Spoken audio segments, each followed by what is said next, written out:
दोस्तों, मैं अभिनंदन एक बार फिर से अपने YouTube चैनल स्टडी मंडी पर आप सबका स्वागत करता हूं और एक बार फिर से हाजिर हो चुका हूं मिशन एनटीपीसी बैच 2020 को लेकर आप सबके लिए। आज ये पहला क्लास होगा और इस क्लास में हम लोग सीखने वाले हैं फ्रैक्शन एंड डेसिमल क्या होता है। यहाँ से जो प्रश्न आपके एनटीपीसी या फिर रेलवे के एग्जाम में बनते हैं वो किस टाइप के आते हैं। बिल्कुल हम लोग बेसिक से स्टार्ट करते हुए जो एग्जाम का लेवल होता है उससे 2 कदम आगे चलेंगे। तो हर एक चीज को हम लोग सीखने वाले हैं। तो चलिए आज के सिलसिला को स्टार्ट करते हैं। लेकिन आपको एक बार फिर से याद दिला दें कि आपको हमने बताया था कि जब भी आप पढ़ने बैठें तो कॉपी और कलम लेकर बैठे। तो प्लीज प्लीज प्लीज आप लोग कॉपी और कलम साथ में रखें और जब भी आपको कोई अच्छा चीज या फिर जो भी आपको इंपॉर्टेंट कंसेप्ट ट्रिक आपको बताए तो उसको आप अपने कॉपी में नोट जरूर कर लें ताकि आगे चलकर आपको रिवीजन करने में सुविधा हो, आसानी हो। तो चलिए आज के लाजवाब सेशन को स्टार्ट करते हैं। तो आज का सेशन हमारा है फ्रैक्शन एंड डेसिमल पर आधारित। तो सबसे पहला सवाल आएगा आपके मन में कि भाई फ्रैक्शन होता क्या है, भिन्न होता क्या है, भिन्न कहते किसे हैं, भिन्न को हम कैसे पहचानेंगे। तो देखो a बाई बी के रूप में कोई भी संख्या, a बाई बी के रूप में कोई भी संख्या जहां पर b is not equal to 0 यानी कि b का मान 0 के बराबर नहीं हो उससे हम लोग भिन्न कह देते हैं। जैसे अब आपसे बोले कि भाई हमने लिखा 2/3, हमने लिख दिया 4/5, हमने लिख दिया 1/6, हमने लिख दिया 8/9। ये सारे के सारे क्या है तो ये a बाई बी के पैटर्न पर है, a बाई बी के पैटर्न पर है। तो ये सारे के सारे क्या है तो भिन्न है। सारे के सारे क्या है भाई, भिन्न है। अब देखो भिन्न में 2 पार्ट होता है। भिन्न में एक पार्ट होता है अंश, अंश जिसको हम लोग न्यूमरेटर बोलते हैं, न्यूमरेटर इंग्लिश में उसको हम लोग न्यूमरेटर कहते हैं। और एक पार्ट होता है भाई डिनोमिनेटर जिसको हम लोग हर कहते हैं। अंश में कितने पार्ट तो 2 पार्ट, एक आपका अंश और एक आपका हर। तो अंश को इंग्लिश में न्यूमरेटर कहा जाता है जबकि हर को डिनोमिनेटर हम लोग बोलते हैं। तो अब आपके दिमाग में बात आएगा कि सर अंश किसको कहेंगे और हर किसको कहेंगे, मतलब कि अंश और हर को पहचानेंगे कैसे। तो देखो एकदम सिंपल सी बात है भाई कि जो भिन्न होगा उसमें जो ऊपर वाला सेक्शन होगा, ऊपर वाला जो पार्ट होगा उससे हम लोग अंश बोलेंगे और नीचे वाला जो पार्ट होगा उससे हम लोग हर कहेंगे।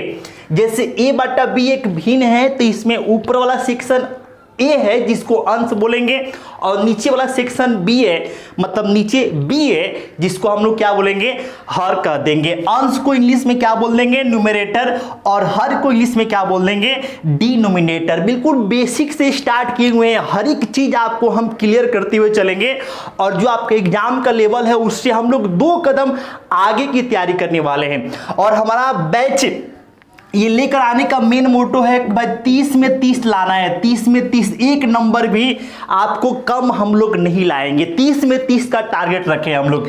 तो अब देखो भाई यहाँ पे आप समझ गए कि भाई इसमें भिन्न क्या होता है। एकदम सिंपल सी बात हमने बताई है कि अगर a बाई बी के रूप में कोई भी नंबर है, संख्या है, उसको हम लोग अंश, ऊपर वाले को अंश और नीचे वाले को हर कहते हैं। इस रूप में कोई भी नंबर संख्या है तो उससे हम लोग भिन्न कह देते हैं, भिन्न कह देते हैं जहां कि b बराबर 0 नहीं होना चाहिए। ठीक है, अब आपके दिमाग में बात आएगा, सवाल उठेगा कि भाई दशमलव संख्या क्या होती है, दशमलव क्या होता है।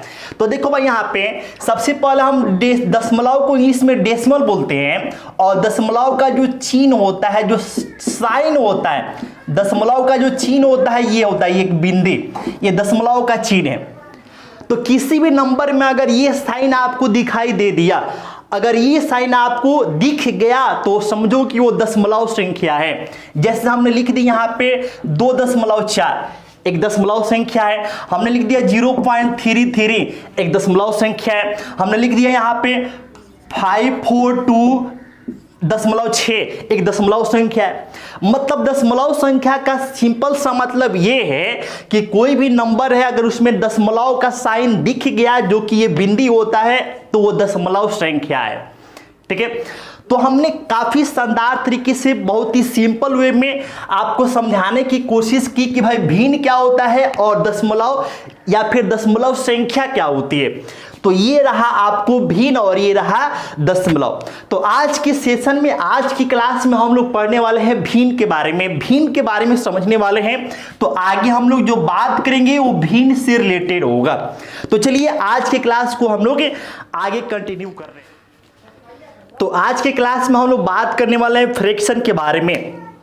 फ्रैक्शन को आपको हमने समझा दिया। अब हम लोग देखेंगे भाई फ्रैक्शन कितनी प्रकार का होता है, फ्रैक्शन का टाइप क्या होता है, कितने तरह के फ्रैक्शन इनके भिन्न मिलेंगे आपको।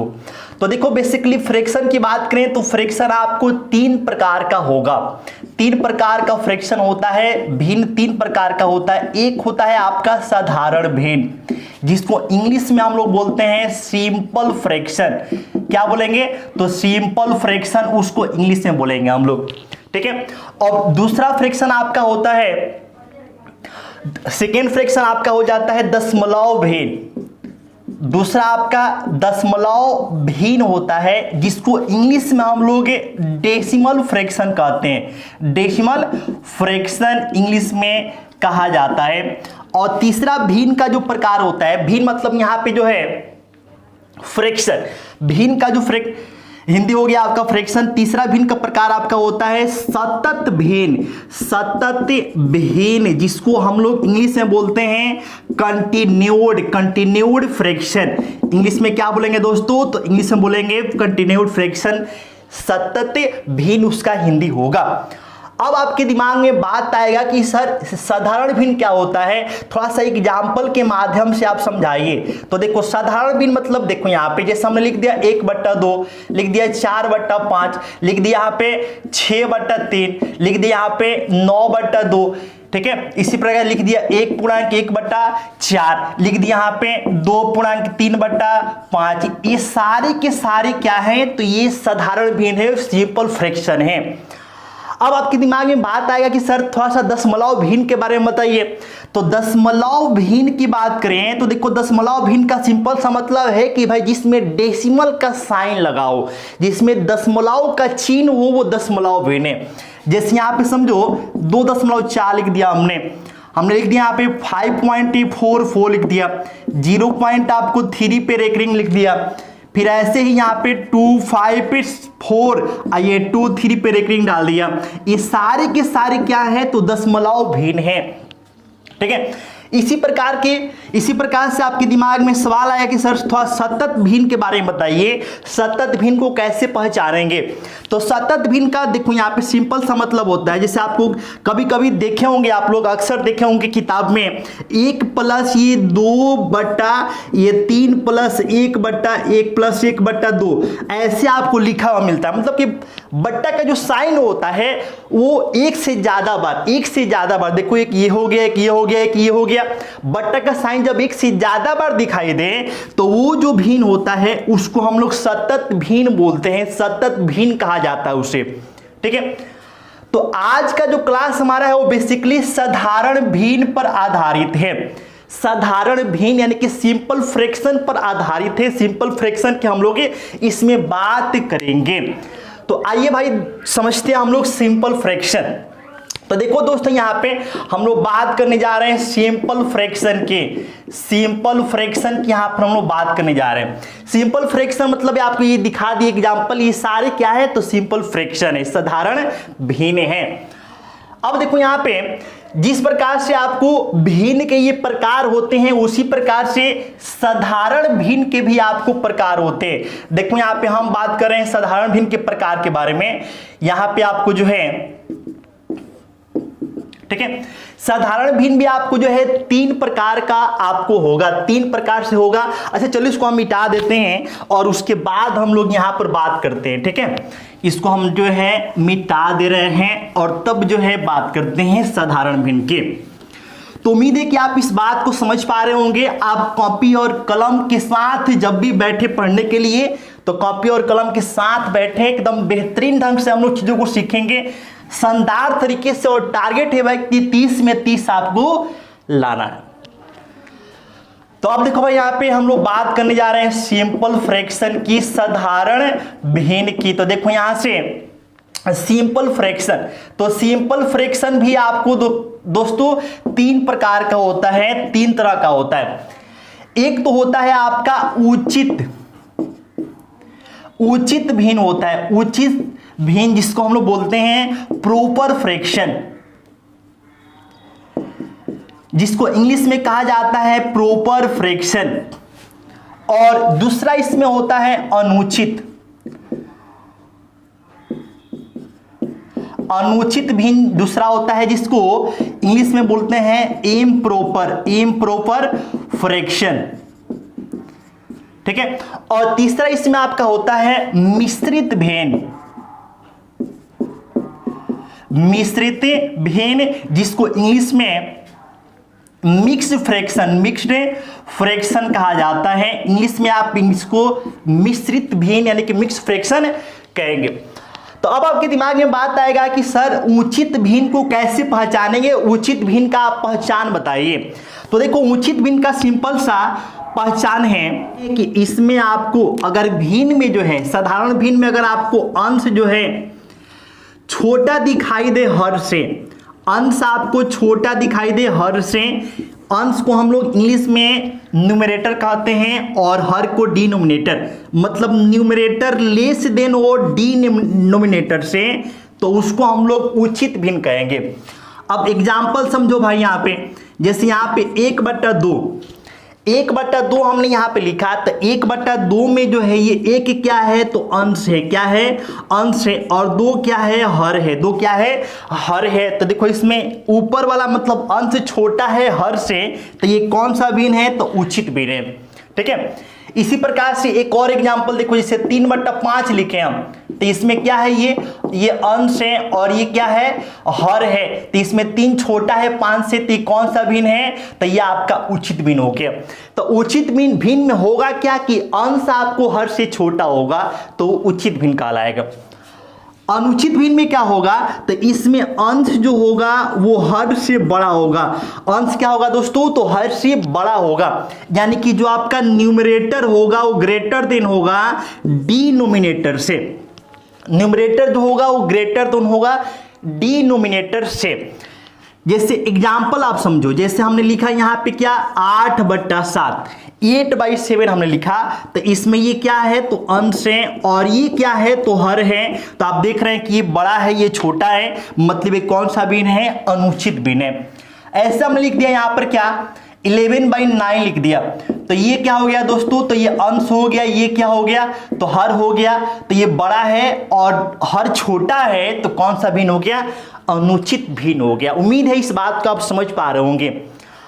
अब बात आती है, आपके दिमाग में सवाल आएगा, मन में सवाल आएगा कि सर हम लोग मिश्रित भिन्न को कैसे पहचानेंगे, मिश्रित भिन्न क्या होता है। तो देखो यहाँ पे मिश्रित भिन्न में जनरली 2 पार्ट होंगे। मिश्रित भिन्न में एक आपका होता है इंटीजर्स का पार्ट, एक इंटीजर्स का पार्ट होता है जिसको हिंदी में हम लोग पूर्णांक भाग बोलते हैं, और एक आपका होता है भिन्नांश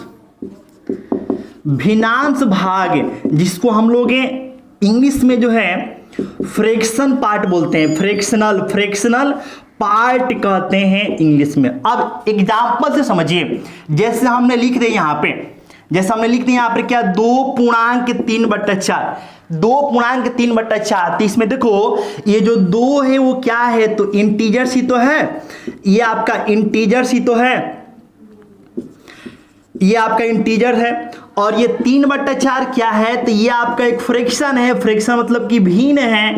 तो ये आपका टोटली ये पूरा कंप्लीट जो है वो क्या कहलाएगा, तो मिश्रित भिन्न कहलाएगा। इसी प्रकार से हमने लिख दिया 3.1/4, तो ये 3 क्या है, तो ये आपका एक इंटीजर है, और 1/4 क्या है, तो ये आपका एक फ्रैक्शन है। और 3 होल 1/4 टोटली क्या कहलाएगा, तो एक मिश्रित भिन्न कहलाएगा। उम्मीद है आप इस बात को समझे होंगे। ऐसा हमने लिख दिया यहाँ पे 8 पूर्णांक या फिर 8 होल 1/2, तो ये 8 होल 1/2 क्या हो गया, तो एक मिश्रित भिन्न हो गया, ठीक है। तो तो फिर से आपको हम दोस्तों रिपीट कर देते हैं। उचित भिन्न का सिंपल सा मतलब होता है कि अंश आपको छोटा हो, हर बड़ा हो। अनुचित भिन्न का सिंपल सा मतलब होता है कि अंश बड़ा हो और हर छोटा हो। मिश्रित भिन्न का मतलब होता है कि उसमें दो पार्ट होगा, एक पूर्णांक भाग होगा और एक भिन्नांश भाग होगा। भिन्नांश भाग होगा तो उसे हम लोग क्या बोलेंगे, तो मिश्रित भिन्न कहेंगे। अब देखो यहाँ पे आपको एक शानदार सा बात समझाते हैं। अब इसको हम मिटा दे रहे हैं, ठीक है। स्क्रीनशॉट लेना हो तो आप स्क्रीनशॉट हमारे जा रहे हैं, ले सकते हैं आप। अब जो है थोड़ा सा हम और आगे चल रहे हैं, चीजों को और शानदार ढंग से और बेहतरीन तरीके से, एकदम जो है बिल्कुल बेहतरीन तरीके से चीजों को सीखना है, ध्यान देना है। चलिए आइए देखिएगा, इसमें हम लोग और आगे चलते हैं। देखिएगा, जैसे मान लीजिए कि आपको हमने अभी मिश्रित भिन्न समझाया, जैसे 2 होल 1/4 या फिर 2 पूर्णांक 1/4 हमने लिखा, ये क्या है, एक मिश्रित भिन्न है। तो देखो दोस्तों यहाँ पे इसको हम लोग ऐसे भी लिख सकते हैं, इसको, इसका मतलब सिंपल सा होता है 2 + 1/4। जैसे 2 पूर्णांक 1/4 का सिंपल सा मतलब होता है 2 + 1/4। इसी प्रकार से 1 पूर्णांक 1/4 का सिंपल सा मतलब होता है 1 + 1/4, ठीक है। और ऐसा हम लिख दे 3 पूर्णांक 2/5, इसका सिंपल सा मतलब हुआ 3 + 2/5। इस बात को आप ध्यान में रखिएगा कि अगर आपको ऐसे लिखा हुआ मिले a पूर्णांक b/c, तो इसका सिंपल सा मतलब है a + b/c होता है। इस बात को आप ध्यान में रखेंगे, याद रखेंगे, ठीक है। अब देखो ये हो गया सिंपल सा एक ये बट्टा वाला का जोड़ हो गया, एकदम सिंपल सा ये बट्टा का जोड़ है। इसको कैसे सिंप्लीफाई करेंगे, तो देखो सीखो। जैसे इसको हम लोग जब हल करना हो तो कैसे करते हैं, तो 4 में सीधे 2 से गुणा कर देंगे, 4 दूना 8 हो गया। तो 4 दूना 8 है, ये प्लस में 1 है ना, तो क्या हो जाएगा 8 + 1/4 मतलब कि 9/4 होगा। 9/4 में 9 क्या है, तो 9 आपका अंश है और 4 क्या है, हर है। तो आप देखो यहाँ पे अंश जो है हर से ज्यादा है, और हम लोग अभी पढ़ चुके हैं कि अंश जब हर से ज्यादा हो तो उसे क्या बोलते हैं, अनुचित भिन्न। यानी कि ये 9/4 जो है एक प्रकार से इम्प्रॉपर फ्रैक्शन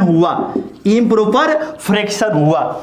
इसी प्रकार से जब आप इसको हल करोगे तो 4 में 1 से मल्टीप्लाई करेंगे तो 4 आएगा, प्लस में 1 कितना आएगा दोस्तों, तो ये 5/4। इसमें भी ये आपका अंश है और ये क्या है, हर है। तो अंश आपको हर से ज्यादा है, मतलब ये भी इम्प्रॉपर फ्रैक्शन हो गया। ऐसे इसको हल करेंगे तो 5 × 15 2 कितना आ जाएगा, 17/5। इसमें भी ये अंश है और ये हर है, और अंश हर से ज्यादा है, मतलब ये क्या हो गया, तो इम्प्रॉपर फ्रैक्शन हो गया। तो कहने का मतलब ये है कि जो मिश्रित भिन्न होता है वो एक तरीके से अनुचित भिन्न ही होता है, एक तरीके से वो अनुचित भिन्न ही होता है, ठीक है। जो मिश्रित भिन्न होता है वो एक तरीके से अनुचित भिन्न या फिर इम्प्रॉपर फ्रैक्शन ही होता है। इस बात को आप ध्यान में रखेंगे, ठीक है, इस बात को आप ध्यान में रखेंगे। अब चलिए एक बात आपको और, यहाँ पे जब ये बात हमने समझाया तो एक बात आपको और बता दे, समझाते चले ताकि आपको दिक्कत ना हो। जैसे देखो यहाँ पे, जैसे a पूर्णांक b/c को हम लोग ऐसे लिखते हैं, लेकिन वही अगर आपको कभी ऐसे मिल जाए लिखा हुआ -a पूर्णांक b/c, -a पूर्णांक b/c अगर लिखा हुआ मिल जाए, तो अगर आप इसको ऐसे लिख दो -a + b/c, अगर आप ऐसे लिख देते हैं तो बिल्कुल गलत तरीका है। इसको ऐसे आप नहीं लिख सकते हैं, ये बिल्कुल गलत तरीका है। इसको आप कैसे लिखोगे, जैसे अगर आपको -a पूर्णांक b/c मिले तो इसको कैसे लिखोगे, तो देखो भाई यहाँ पे ये माइनस हो गया, इसका मतलब, इस पूरे का मतलब क्या है, तो पूरे का मतलब a + b/c है, a + b/ क्या है, c है। अब जब ये ब्रैकेट खुलेगा माइनस अंदर जाएगा तो यहाँ पे तो प्लस है, तो माइनस प्लस से टकराएगा तो माइनस हो जाएगा, तो -a। फिर यहाँ माइनस, यहाँ प्लस है, माइनस प्लस से टकराएगा तो माइनस है, अब फिर ये b बट्टा c हो गया। यानी कि इसका सही तरीका ये हुआ। तो अगर आपको लिखा हुआ मिलता है -2.1/3, तो अगर आप इसको -2 + 1/3 आप लिख देते हैं तो ये गलत हो जाएगा। इसका सही तरीका क्या होगा दोस्तों? तो -2 और फिर ये -1/3, ये इसका राइट तरीका है, सही तरीका है लिखने का। और इस बात को आप ध्यान में रखेंगे, इसको आप नोट कर लें। जब हम लोग अभी सवाल देखेंगे तो वहां पे इस चीज को यूज करेंगे। ये छोटी चीज है लेकिन अक्सर इसमें लोग गलती कर देते हैं, तो इस बात को आप हमेशा ध्यान में रखेंगे। एक चीज और समझ लीजिए, यहां पे ध्यान दीजिए। जैसे अगर आपको एक और एग्जांपल देख लीजिए, जैसे मान लीजिए मिले आपको -5.3/4, तो आप इसको कैसे लिखोगे? इसका सही तरीका क्या है? तो -5 और फिर ये -3/4, ये इसका लिखने का सही तरीका है। अगर आप ऐसे लिखते हैं तो ये सही है, आप बीच में प्लस अगर आप डाल दिए तो वो आपका लिखने का गलत तरीका हो गया। इस बात को आप ध्यान रखोगे, इसमें अक्सर लोग गलती कर देते हैं। छोटी बात है लेकिन बहुत काम की बात आपको बताया है, ठीक है। तो चलिए फिर हम लोग जो है इसमें आगे बढ़ते हैं।